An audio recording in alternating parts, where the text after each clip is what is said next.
अस्सलाम वालेकुम। Welcome to code with SM. दोस्तों, ये हमारी 8वीं मुलाकात है। इस लेक्चर में हम इंशाल्लाह स्विच कंडीशन और ब्रेक एंड कंटिन्यू स्टेटमेंट पर डिटेल से डिस्कस करेंगे। तो आइए चलते हैं, एक छोटा सा एग्जांपल कर लेते हैं, उससे हमें अच्छे तरीके से समझ आ जाएगा। सबसे पहले आप ये देखें कि हमें स्विच कंडीशन की ज़रूरत क्यों पड़ी।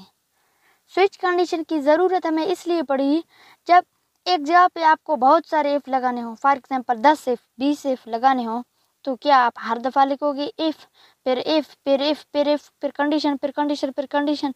तो उसके लिए C++ ने हमारी आसानी के लिए स्विच कंडीशन प्रोवाइड किया, जिसके ज़रिए हम बहुत सारे इफ़ कंडीशन को हैंडल कर सकते हैं। तो आइए चलते हैं, एक छोटा सा एग्जांपल कर लेते हैं, जिसके ज़रिए हमें बहुत अच्छे तरीके से समझ में आएगा इंशाल्लाह। तो सबसे पहले मैं एक वेरिएबल डिक्लेयर करता हूँ, CHAR, स्मॉल लफ्ज़ में याद रहे 4। फिर उसका कोई भी आप नाम रख सकते हो। फॉर एग्जांपल मैं उसका नाम रख रहा हूँ ग्रेड।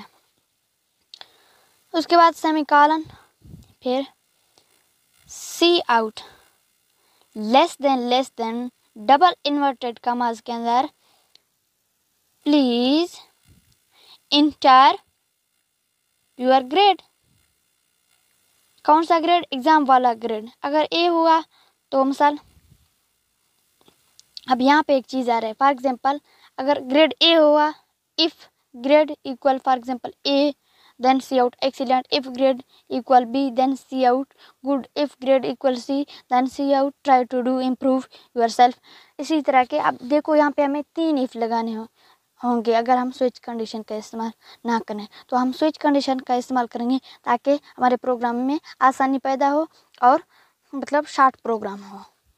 तो मैं इसको CN करवाऊँगा ग्रेड के अंदर ग्रेटर देन ग्रेड सेमीकोलन। अब जो आ रहा है वो आ रहा है स्विच कंडीशन का स्टेटमेंट। स्विच स्मॉल अल्फाज में लिखना है, इस चीज़ को याद रखना। उसके बाद ब्रेसेस, पेरेंथेसिस, उसके बाद ब्रेसेस। इस पेरेंथेसिस के अंदर हम वेरिएबल का नेम लिखेंगे। वेरिएबल मेरे पास ग्रेड है, मैं ग्रेड लिख रहा हूँ। आप जो भी वेरिएबल खुद डिक्लेयर कर रहेंगे आप उसका नाम लिखेंगे ग्रेड। उसके बाद केस, CASE केस, गैप, फिर सिंगल इन्वर्टेड कमास के अंदर ए, फिर कॉलन। अब देखो यहाँ पे एक चीज़ आ रहा है, ये केस क्या है? आप ऐसे समझो कि ये केस ग्रेड ही है। केस ग्रेड बराबर होगा ए के then Cout this thing, grade बराबर होगा इस चीज़ के then Cout this thing. Switch condition में आप लेटर्स इस्तेमाल कर सकते हो, आप इंटीजर यानी वोल नंबर इस्तेमाल कर सकते हो, लेकिन स्विच कंडीशन के अंदर आप डेसिमल नंबर इस्तेमाल नहीं कर सकते हो। फॉर एग्जांपल आप यहाँ पे करते इंट डे, एक वेरिएबल डिक्लेयर करते, फिर करते case 1 Cout Monday, case 2 Cout Tuesday, case 3 Cout Thursday, Wednesday. अब आप उसकी जगह पे ऐसे नहीं लिख सकते थे केस 1.5 Cout ट्यूसडे। इस तरह जब आप लिखोगे तो कंपाइलर एरर देगा कि भाई ये बात मेरी समझ में नहीं आया। तो सबसे पहले आपने क्या करना है, केस, फिर गैप, फिर सिंगल इन्वर्टेड कॉमास के अंदर ए, फिर कॉलन। याद रहे कि C++ जो है वो केस सेंसिटिव लैंग्वेज है। ये स्मॉल और कैपिटल लेटर्स के अंदर फ़र्क करता है, इस चीज़ को याद रखें। फिर मैं कहता हूँ अगर केस ए के बराबर हुआ फिर क्या करो, फिर Cout करवाओ। किस चीज़ को Cout करवाओ भाई? Cout एक्सीलेंट करो। आप कोई भी चीज़ कर सकते हो। तो साथ में मैं कहता हूँ भाई नए लाइन में एक्सीलेंट लिखो, \n यानी न्यू लाइन, फिर सेमीकोलन।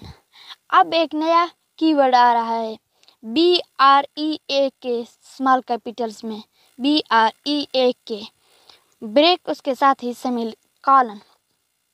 अब ये ब्रेक क्या करेगा? ये ब्रेक जो है ये लूप से निकलने के लिए इस्तेमाल किया जाता है। लफ्ज़ से ही पता चल रहा है कि किस लिए इस्तेमाल होता है।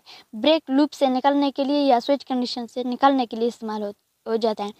अब मैंने यहाँ पे ब्रेक लिखा है, मैंने कहा स्विच कंडीशन के अंदर देखो वो केस ए अगर सही हो गया फिर ब्रेक करो, मतलब आगे मत जाओ और उसको सी आउट करवाओ।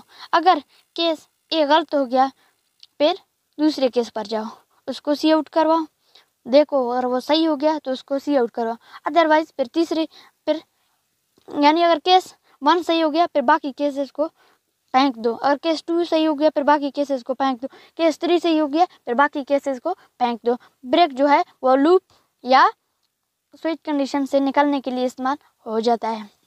आपने देखा होगा हमने प्रीवियस लेक्चर में एक गेम का डिस्कस किया था, गेम के बारे में डिस्कस किया था, जिसने मैंने आप बताया कि मतलब if numbers double equal for example z 4 double equal z या कोई भी इस तरह का कुछ था, तो फिर मैंने कहा काउंटर इक्वल 6। अब उस जगह पे मैं ब्रेक का भी इस्तेमाल कर सकता था, लेकिन याद रहे ब्रेक कम से कम इस्तेमाल करो, क्योंकि ब्रेक आपके प्रोग्राम को स्लो डाउन करता है। इस चीज़ का आपने खास कर ख्याल रखना है। तो उसके बाद अब हम चलते हैं अपने दूसरे केस पर। Case gap single inverted commas के अंदर बी फिर कॉलन फिर C out less than double inverted commas के अंदर गुड न्यू लाइन फिर सेमीकोलन फिर ब्रेक। हम कहते हैं भाई अगर पहला सही नहीं हुआ तो दूसरे पे आके चेक करो दूसरा सही होगा या नहीं, अगर दूसरा सही होगा तो तीसरे पर मत जाओ, BREAK ब्रेक सेमीकोलन। फिर हम कहते हैं भाई case 3 CASE case gap single inverted commas, उसके अंदर सी फिर कॉलन फिर C out double inverted commas के अंदर ट्राइंग टू डू बेटर फिर न्यू लाइन फिर सेमीकोलन फिर ब्रेक। अब यहाँ पे एक चीज़ आ रहा है, फॉर एग्जांपल मैंने तो ग्रेड 3 ऐड की, अब यूज़र जो है वो फॉर एग्जांपल Z दबा लेता है, फिर क्या होगा? इस मसले को हल करने के लिए C++ ने हमें एक कीवर्ड प्रोवाइड किया जिसको कहते हैं डिफ़ॉल्ट। इसके मीनिंग से ही पता चल रहा है ये किस लिए इस्तेमाल होता है, तो वो कुछ इस तरह से है डिफ़ॉल्ट स्मॉल लेटर्स में, उसके बाद कॉलन फिर सी आउट, बाकी यानी इन तीनों केसों के अलावा बाकी जो भी चीज़ होगा वो डिफ़ॉल्ट के अंदर कंट्रोल किया जाएगा, इस चीज़ को याद रखो। फिर less than double inverted commas के अंदर inter grade between A to C from in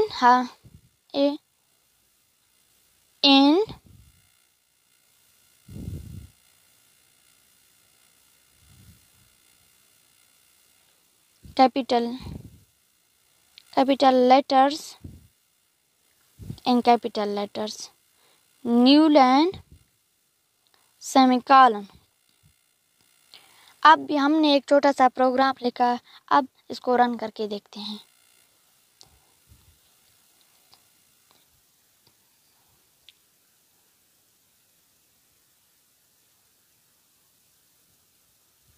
दोस्तों ये कह रहा है ग्रेड डालो, फॉर एग्जांपल मैं डालता हूँ A एक्सीलेंट। अब मैं इसको चेंज करूँगा,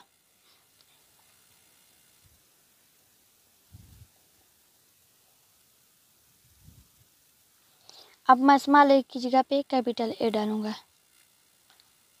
enter grade between A to C in capital letters. आप देख सकते हो इसने पहचाना नहीं कि ये A है, तो इस चीज़ का खास ख्याल रखना कि C++ जो है वो किस सेंसिटिव लैंग्वेज है। अब मैं इसकी जगह पे Z दबाऊंगा, फिर देखते हैं क्या होगा।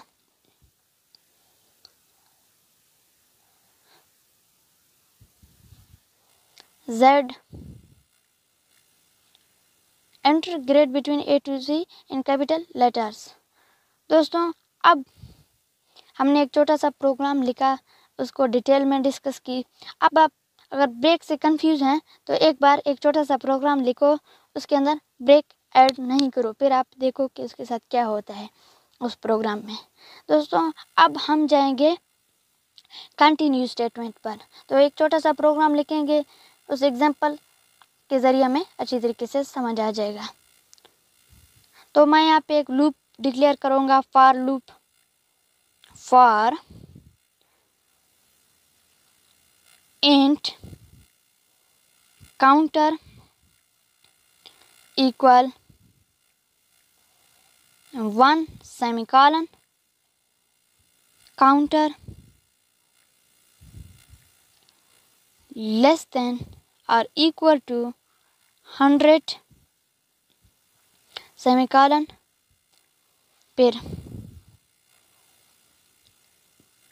Counter equal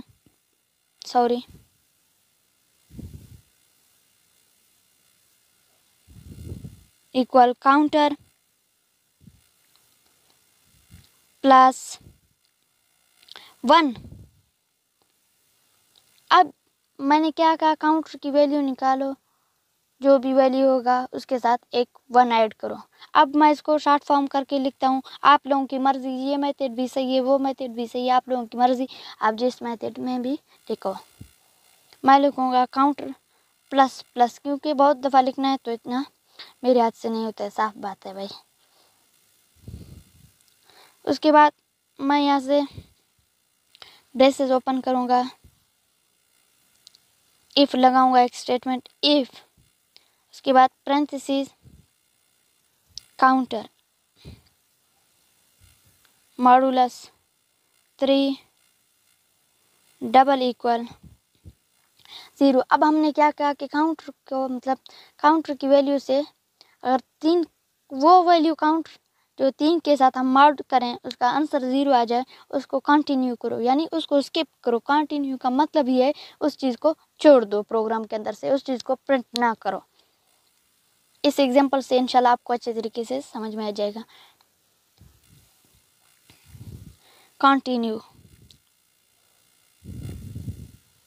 continue semicolon.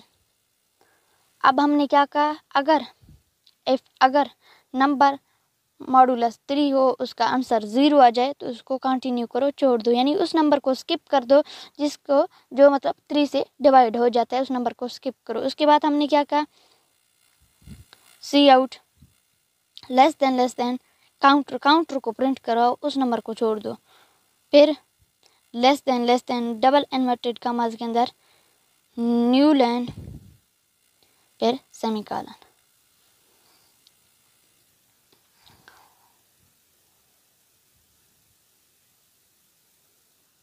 आप देख सकते हैं यहाँ पे वो नंबर आपको स्किप होते हुए नज़र आ जाएंगे जो 3 के साथ डिवाइड हो जाते हैं। फॉर एग्जांपल 1 है, फिर 2 है, फिर 3 गुम है, क्योंकि हमने कंटिन्यू का, हमने कहा उस नंबर को स्किप कर दो जो 3 के साथ डिवाइड हो जाता है। फिर आप देख सकते हो 6 गुम है, फिर इसी तरह 9 गुम है, फिर 12 गुम है, फिर 15, फिर 18, फिर 21, इसी तरह आपको पहले 100 नंबर मिल गए। अब आप पहले 100 नंबर की जगह पे आप यहाँ पे अपर लिमिट डालो, आपकी मर्ज़ी, आप जितने नंबर भी निकलवाना चाहते हो आप उतने नंबर ही निकलवा सकते हो। तो दोस्तों आज का लेक्चर हमारा यहाँ पे ख़त्म हो जाता है। अगर आपका कोई सवाल है तो आप कमेंट सेक्शन में ज़रूर बताओ।